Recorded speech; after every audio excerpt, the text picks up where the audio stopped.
Welcome to New Stripe City, a YouTube channel for diehard Bengals fans. I am your host, Ace Boogie, and today I'm going to start my AFC North preview series. I will be giving my thoughts on some of our divisional foes in terms of how their offseason has played out to this point, as well as where I see them going in the future. So, without further ado, I give you my Pittsburgh Steelers 2019 preview.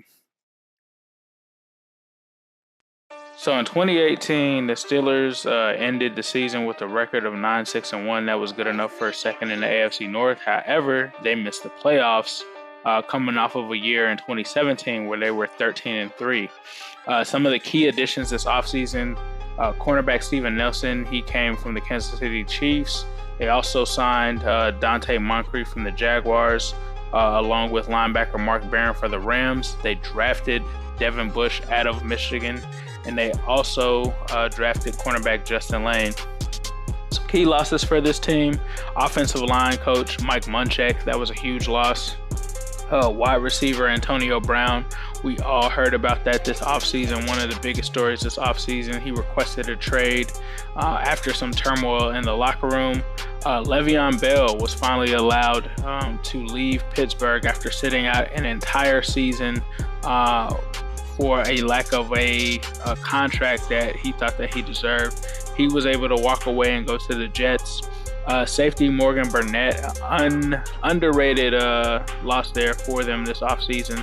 Linebacker John Bostic, and they traded right tackle Marcus Gilbert after a couple of seasons of being injured. So, overall, I think for the Steelers 29 free agency grade, I'm going to give them a B-. I think that Steve Nelson was the best addition, followed by Mark Barron. But I think Dante Moncrief proved in Jacksonville that he's just a guy.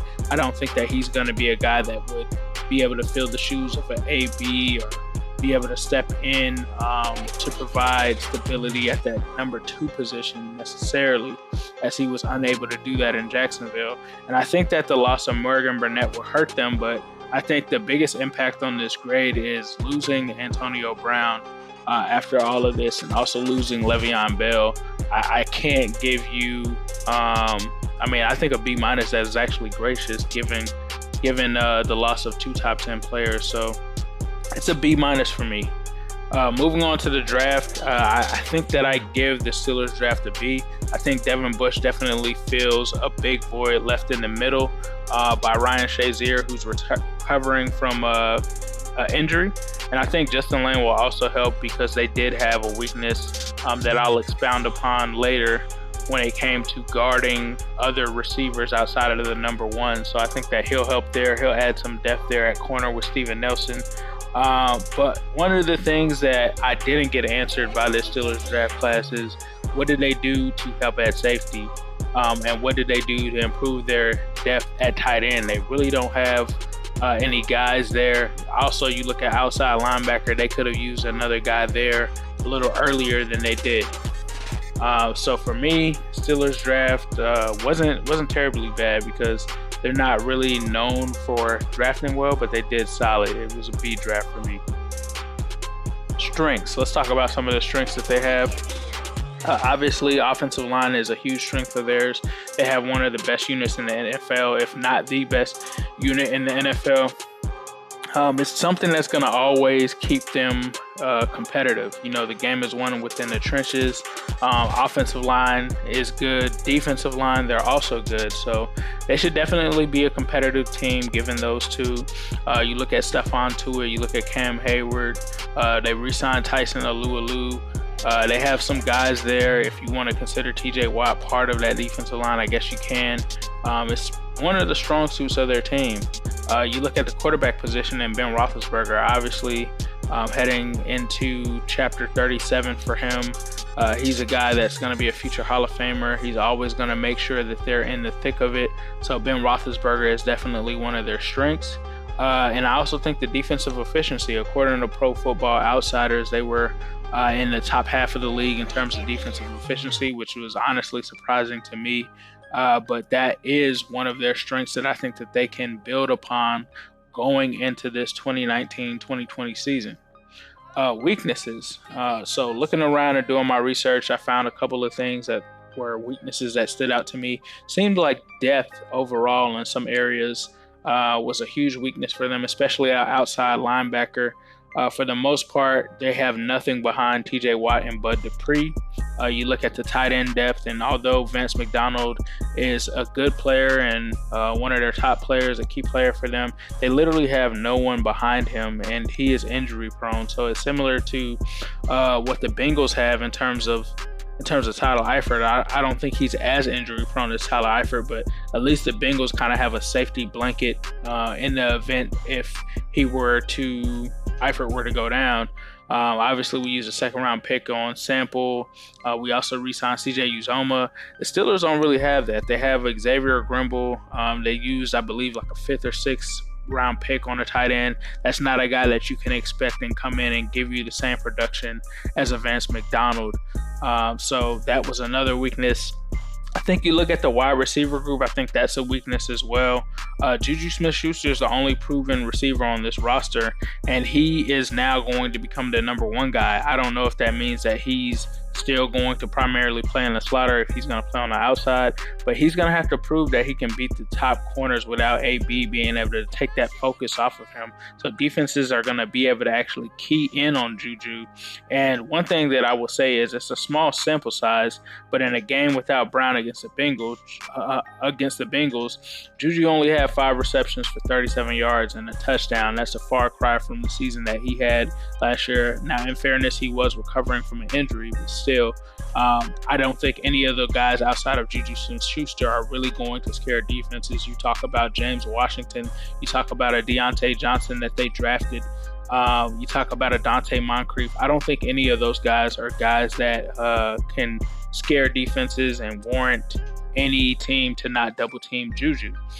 So I have to see it, man. You're talking about Antonio Brown was a guy that almost averaged 200 targets a season, was one of the top, if not the top wide receiver in the NFL. That's not going to be an easy hole to fill. And so I really kind of question the receiver group. I think outside of the Baltimore Ravens, this might be the worst group of receivers in the AFC North. You look at Cleveland, you look at Cincinnati.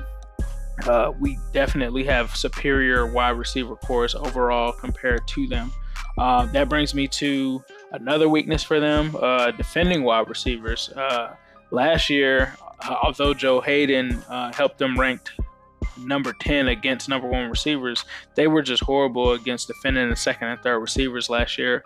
I think that they definitely took steps this year to fix that and remedy that with Steven Nelson and Justin Lane, but I still have to see it done. It still has to happen. I've heard rumors that they could consider cutting Joe Hayden. I think that would be a huge mistake. You look around the division, you have the Browns with OBJ now, Jarvis Landry, Rashard Higgins, Antonio Callaway. You have the Bengals with AJ Green, Tyler Boyd, and John Ross. They're going to have somebody that can contend with them, or else that's going to be a weakness that can be exploited in the division and throughout the schedule.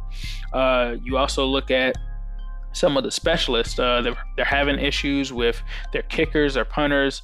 Although that's a small scope of the game, that still matters, especially when you're talking about losing a Bell and losing an AB. You're going to have to be able to get all the points that you can get. And if you're not able to punch in those field goals or pick up those field goals when you need them, that's something that can decide games. So definitely a weakness for them. And then the last weakness I have is Big Ben's health. Big Ben has, not been the healthiest guy over the past, it seems like, majority of his career, and he's only getting older. So at 37 years old, I just fail to see how his health won't be a problem. And before, you had guys like AB and Le'Veon Bell that you can fall back on. They really don't have that now. They have Mason Rudolph, but he doesn't have the talent around him to play at a level like a Big Ben can play without having that talent there. So Big Ben's health is a big concern, because if he were to go down early, I don't think that they could recover from that, in my opinion. I don't think that it'll be a season where he can sit out and miss, those 2 to 3 games that he usually misses a year, and them still be competitive. I just don't see that happening. So that brings me to my prediction, and my prediction for this team is 7-9. And it's funny because I came to this just thinking of all of these factors, and then I also saw that Maurice Jones-Drew also believes that they are going to go 7-9, and I'll give my reasoning now for that. I think that there's plenty of question marks about Pittsburgh heading into the season. You lose Antonio Brown and Le'Veon Bell. Those guys are irreplaceable. I don't care what people say. These were both top 10 NFL players. At one point, you had the best running back and best wide receiver in the league. If the Bengals were to lose A.J. Green and Joe Mixon, who Le'Veon Bell is better than, I think we can say at this point, we wouldn't be saying that we wouldn't take a step back. And so I don't think that there's a difference for the Steelers either. And a lot of people will say, well, hey, we had James Conner, and James Conner was able to be Le'Veon Bell. James Conner to me is not Le'Veon Bell. Le'Veon Bell was a guy that was their number 2 receiver at one point. And one thing that I looked at, like, you can say that, but when Le'Veon Bell was healthy, when AB was healthy, the Steelers were 13-3. They regressed last year to 9-6-1. And when you look at when they were both fully healthy, Pittsburgh's offense ranked top 3 in offensive efficiency. So you take those two guys out of there, I just don't see, the offense being as fluid as it was during the Killer Bees era. Combine that with losing Mike Munchak, I think that that's going to be a huge loss, and it could affect one of their biggest strengths, which is their offensive line. I'm not sure what the plan is going forward in terms of their new offensive line coach. I don't know if the scheme is the same, different, but I think losing Mike Munchak, that coach there that kind of built that solid foundation there, I think is going to hurt them. You look at Juju, he's unproven as a number 1 option. Although he's been good to this point, he's unproven. I'm not sure if he can be Antonio Brown. I'm kind of skeptical on that. I'm not saying that he can't be a productive receiver, but you're talking about the number 1 receiver in the league type of production that was coming from AB, along with that chemistry that he had with Ben. So we'll have to see if he can take on those William Jackson IIIs and take on those guys like the Jalen Ramseys and, still come out on top. We'll have to see. Big Ben's health. I think that's another issue. If Big Ben misses any games, I think that those are losses, honestly. Like, I don't think that they can risk losing Ben. And I think that the lack of depth at key positions on offense and defense is another factor for this. Some people may say that, with the loss of AB and Bell, they can convert to more of a running team, but in today's NFL, you have to score 30 or better, and I don't see them doing that consistently after the departure of those guys. And you have a 37-year-old Ben Roethlisberger who was above average last year according to PFF, but to put things in perspective, Andy Dalton actually graded out higher than Ben last year, so I think that signals that Ben is a little bit on the decline. And when you look at some of these games that they have to play, they have a tough schedule according to the Vegas odds, and that's what this strength of schedule chart that I have put up here is. I look at games like the Pats, the Seahawks. I think they split with the Ravens. I think the Chargers, Colts, Rams. I think the Browns might sweep them. Jets and even the 49ers are games that I could see as losses for them. So, they have 6 opponents that Vegas projects in the top 10. That could be 6 losses right there. This is a team that has constantly underplayed when they have to play lesser tier teams. And I think with all those changes, it's just not going to be something that they can just bounce back from, especially after missing the playoffs last year. I don't see this team moving up that fast. I think there's a lot of pressure on a lot of young guys. I think that Mike Tomlin has to dig deep and try to get the most that he can out of this group. But overall, I see it as 7-9. So that's it for my 2019 Steelers preview. Please be sure to like, comment, and subscribe. Let me know what you guys think, what your thoughts are, and just to prove that I just didn't unfairly judge this team, Maurice Jones-Drew has them going 7-9 as well. So let me know what you guys think in the comments, and as usual, I'll leave you with a who day, all day, every day, especially on Sunday.